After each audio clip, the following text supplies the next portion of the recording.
Welcome to the clubhouse. My name is Alice and I'm so glad you could join us. We have got something special for you today, gold leaf taxidermy. Now some of you heard taxidermy and thought, I'm out of here. And I know at least one of you thought, I have some bones or antlers. But we're not actually learning anything about taxidermy today. This is a fun little project to learn about gilding with metal leaf. Gold leaf taxidermy has been, despite this all too common confusion, one of our more popular workshops here on Summer Avenue. I first stumbled upon a photo of somebody's weird gold animal trophy somewhere on the internets. It was just a picture with no context and it rattled around in my head for a while. I couldn't shake it, it wouldn't go away. So I did the maker's version of singing the song that's been playing over and over in your head, and I just broke out the gold leaf and made one. Then I made another. Then I thought to myself, this is too hilarious to not share with my crafty friends. So here we find ourselves with half a plastic dino and some gold leaf. How's that for a crafting project's origin story? I have my first little gilded dino dude. What is that? A brontosaurus? That's what I think he is. He's hung over my studio door like a lucky horseshoe. Make a bunch and fill a wall salon style. That would look awesome too. And be intimidating to all of those poorly behaved plastic toys. Now, in the interest of commerce, we have put together some everything you need kits to make your own gilded plastic friend, and they're up on our website, 5in1socialclub.com. We have other fun stuff there too. And remember, for those of you who may be inclined to whip out the credit card to support your local artists, the purchases on our site are what allow us to make these fun videos for y'all. Now, if you're the type of person that tends to have things like gold leaf and artist paintbrushes laying around already, here's a list of all the stuff you'll need to get started. Go ahead and write it down, I'll wait, or you could just hit pause, that works too. So you'll want a wood plaque, a hollow plastic animal, rubbing alcohol, hot glue, a small handsaw, clamp, gold leaf, leaf adhesive, acrylic sealer, cotton swabs, baby powder, sponge brush, acrylic paint, and a small paintbrush. We've been making gold leaf taxidermy plaques for a bunch of years, and it's a super silly and fun way to learn to use that metal leaf. Now, it might not be the fastest way to make objects golden. That would be spray paint, of course. But I've done some experiments and can tell you with all certainty that this is the option that will make for the shiniest finished piece. And what's extra awesome is you can use metal leaf to cover all kinds of materials and surfaces: plastic, wood, metal, paper, etc. Now, if you have magpie tendencies like I do, you'll really love making all the things gold. Next time you're at the thrift store or a garage sale or trash picking, keep your eyes peeled for fun or unusual things to leaf. All right, y'all, let's get into this. Now, as usual, step one is prep work. If you have one of our kits, this is good info for your next project, but we've already done most of step one for you. Okay, so you've got to get your tiger or unicorn or dinosaur cleaned up. Rubbing alcohol on a paper towel is great for this.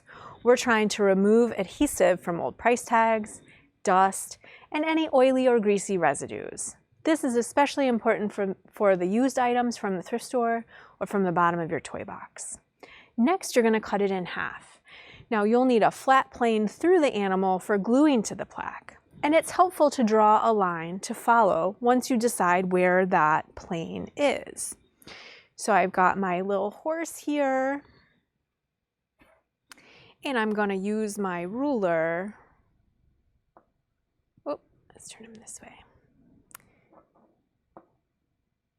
Kind of see which way I'd like him to face. So that flat plane, he can sit more up on the plaque, straight forward, or even at a downward tilt. It's up to you. You can take a look at your animal's pose to help decide where to cut. It can make a huge difference between creepy and silly. So let's go ahead and do that.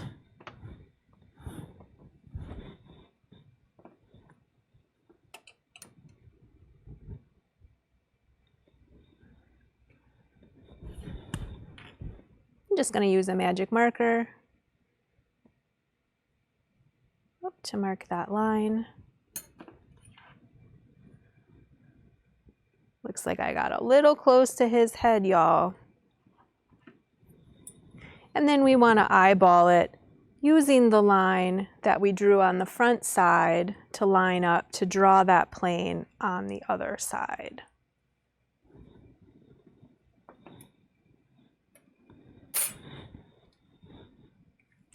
We like to use our bandsaw for this job because we'll cut up a ton of these little guys at once, but you can totally use a hacksaw or a coping saw or any other small toothed saw.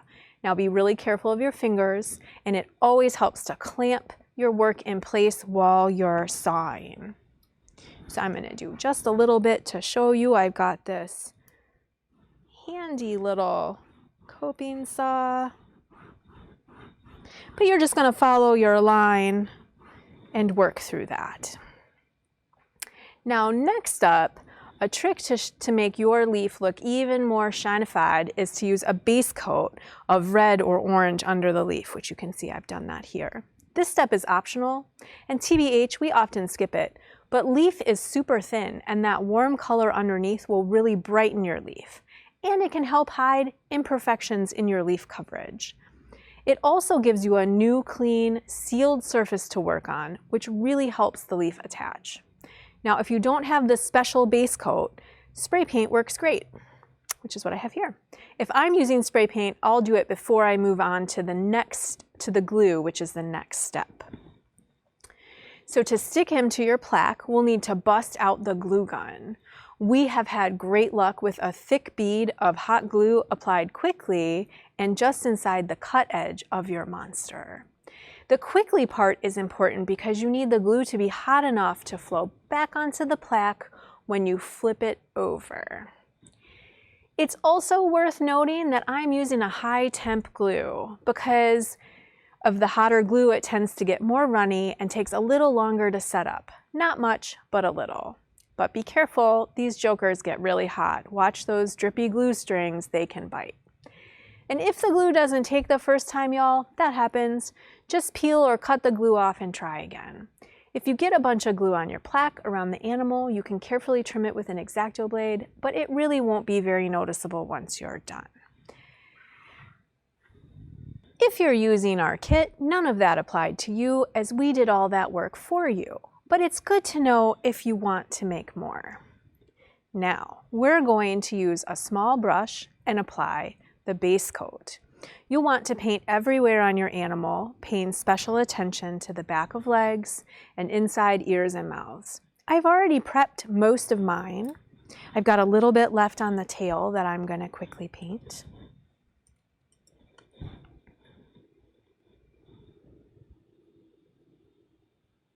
And I just try and make sure that I'm doing the best I can to get that base coat into all of those little cool grooves and textures of your animal. Without, of course, using so much that it pools. So let's go ahead and take a close-up look at some of that work. So I'm covering up the green and we're sealing that. Just like so.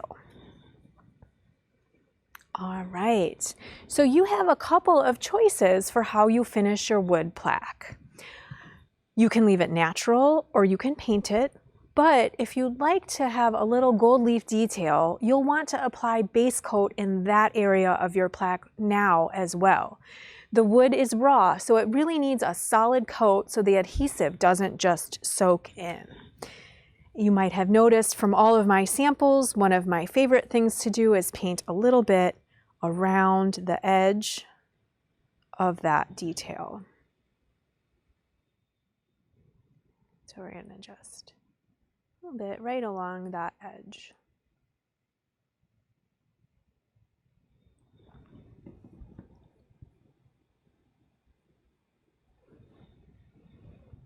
All right.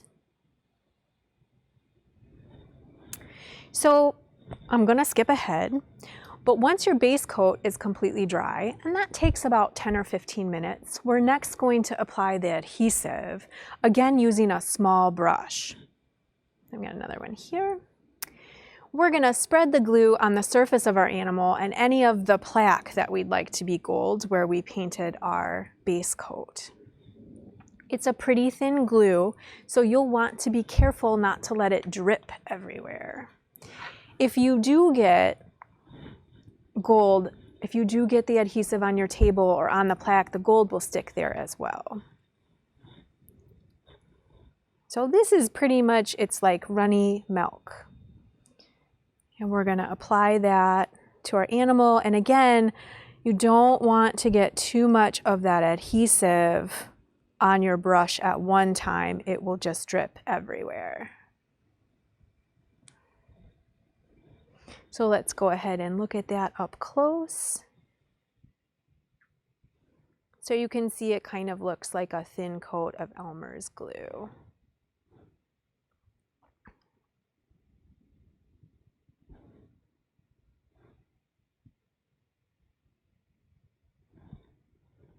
All right.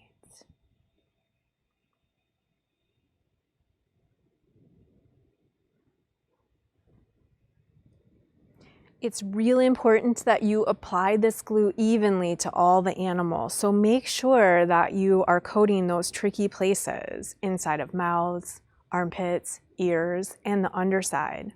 I like to carefully brush the whole piece and then brush over it a second time while it's still wet.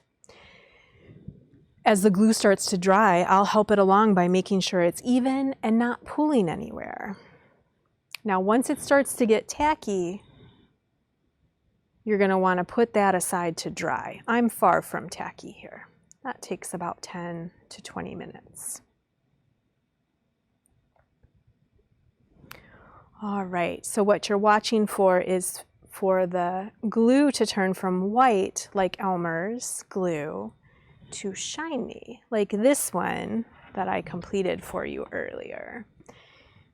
So you'll see this little guy has gone really nice and glossy, and that's how I know it's ready to go. So in comparison, let's look at them together. In comparison, my base coat is very matte, but once he's dry, he's going to be nice and shiny. So FYI, that drying can take extra time if it's a really humid day, which if you're with us here in Memphis, happens frequently.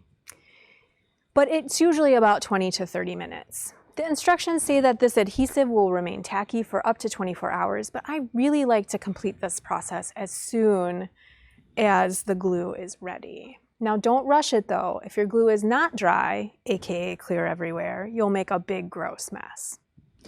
So this metal leaf we're using is not actually gold. It's an alloy of copper and zinc, y'all, so don't feel like you have to be skimpy with it. No matter what you are applying the leaf to, there are a couple of tricks that I have learned. The first is to turn off any blowing air in the room, heat, air, fans, windows.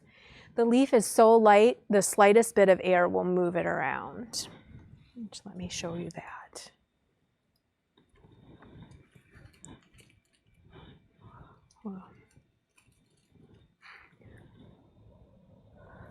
So just blowing on it, it's going to run away from me. Now, second, I'm cursed with super dry skin, but if your hands are damp, the leaf will stick to you. So a little talc or cornstarch can really help if you're having trouble with that.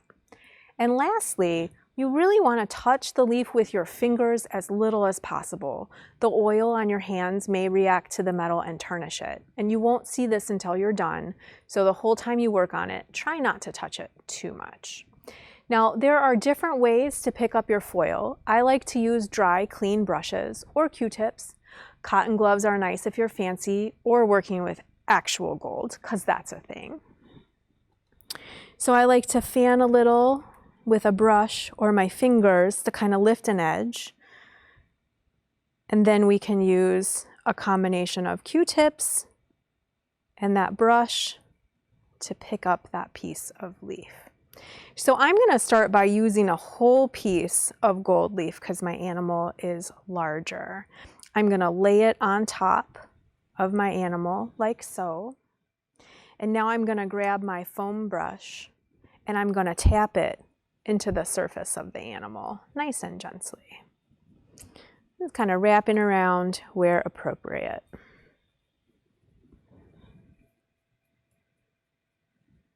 I always start super gently, and I really don't want the brush to come into contact with the glue, so I'm trying to only touch the gold leaf. Touching the glue a lot with your brush will reduce the tackiness. Because we're working on a pretty extreme 3D item, this first piece of foil isn't going to cover all of it. You're going to continue to add pieces of foil where you need them. I'll use my brushes to break off smaller pieces. I'm going to actually grab this piece from the tail, brush it down there, and get a little close-up action on that.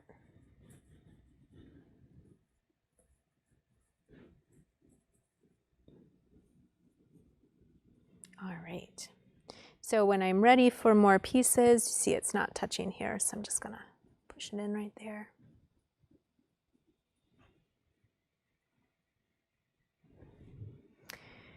Now, I like to use my brushes or the Q-tips to break off smaller pieces when I'm ready for another piece, instead of using it whole. And to do that, I'll use a brush or a Q-tip to hold the leaf in place, and then use the pressure of my brush to kind of break along a line, like so. Again, fan a little, grab from underneath, and this looks like a good piece to go, whoops, right there. And again, I'm going to use my soft brush and kind of tap that leaf in.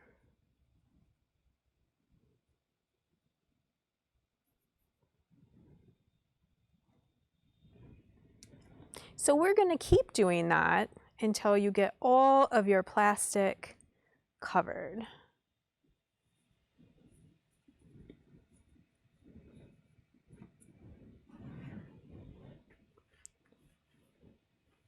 Now this does take a little time, y'all, so I think I'm just going to focus on this outer edge for you. Now you may notice in the up close camera, there's some breakage in here where that leaf is stretching around a 3D shape. So that is a place where I'm going to want to grab a little more leaf and then tap that in. Now you'll start to get some leaf kind of fall off on the table. So if there are really little areas that need more leaf, you can use those pieces. All right, so once I feel that that animal is pretty well covered, I'm going to go ahead and just real firmly tap into the surface. Really want to make sure that leaf is getting into all of those little grooves and details that make your animal so fun.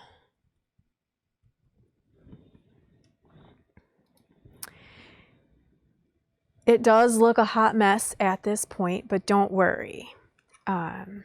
If I see patchiness at this point, we'll add some more pieces to it.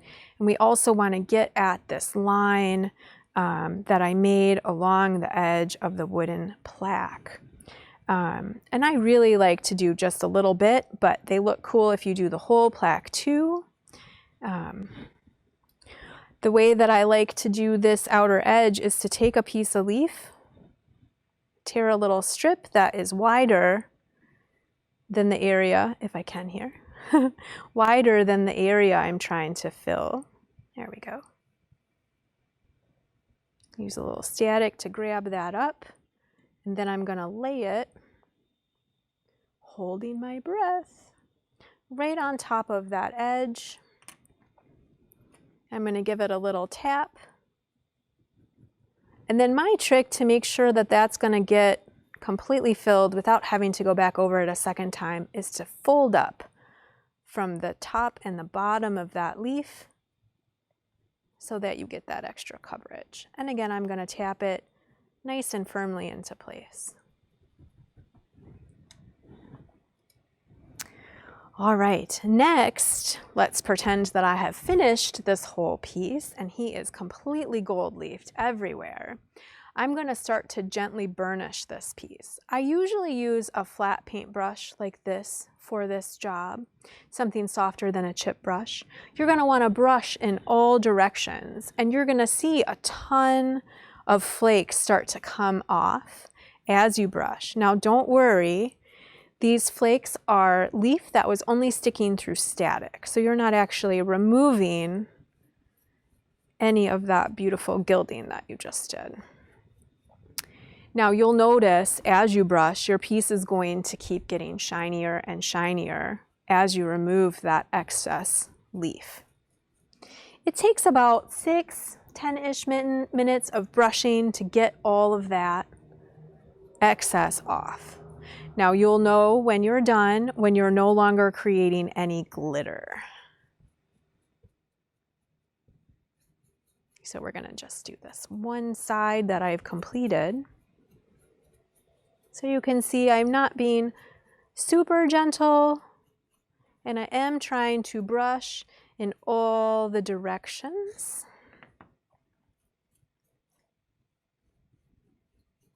And already you can see I've gotten a lot of that leaf off and you can start to see all those wonderful wrinkly crinklies that this dinosaur had.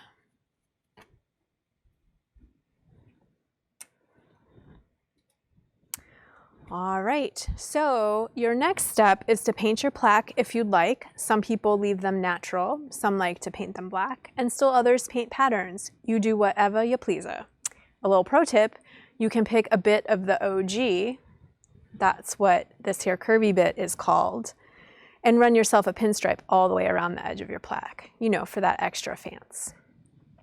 Now, if you find some larger areas that weren't covered in leaf, you can reapply the adhesive. You'll want to wait till your piece is dry and that adhesive is dry, and then you can reapply the leaf. I really don't worry about smaller areas as you won't notice them when they're hanging, but if you've missed a whole leg or part of the tail, go for it. So your last step is to seal it. Now I'm going to get a little sciencey on you now, so listen up. Y'all remember how I said this isn't real gold? Now we've had some time to adjust to the huge disappointment. Let me tell you why that's important. Gold in its purest form doesn't combine with oxygen, which would cause what we think of as tarnish. The combination of metals that we have used in this leaf, copper and zinc, do combine with oxygen. That means that if we don't seal the leaf off from contact with that oxygen, then it will tarnish. And that's what this last little jar is for. It's the leaf sealer. So again, you're going to take a small brush and you're going to paint it all over the metal leaf and then let it dry. Voila! And such fun every time. Not many of our workshops result in a full-on art object that you can proudly hang on your wall. We usually end up with a practical item like a woven coaster for your sweaty water glass or a wood-burned box for your most precious treasures. But now you have a bona fide art for your wall. The only question that remains now is which wall? And how many friends does it need? Well, thank you so much for watching. We really love seeing what y'all make with these videos, so please keep those pics, comments, and YouTube subscribes coming. This is Alice, signing off from our Summer Avenue Clubhouse. See you soon!